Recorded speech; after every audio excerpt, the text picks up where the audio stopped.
Hey everyone, it's Mad Chen here, back with another Procreate tutorial. In this video, I'm gonna show you how to get exact measurements in Procreate. So let's come up to the Actions tool, then click on the Canvas tab, go down the menu halfway and toggle on Drawing Guide. Then tap on Edit Drawing Guide just under.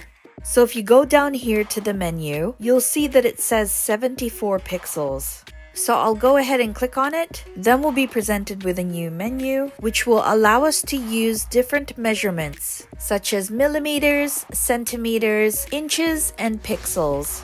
For this example, I'll do 10 centimeters square. Then I'll hit done, then I'll also click done up here on the top right. Now we're back on the canvas with 10 centimeter squares. If you have any requests, feel free to tell me in the comments below. See you in the next video, and as always, thanks for watching.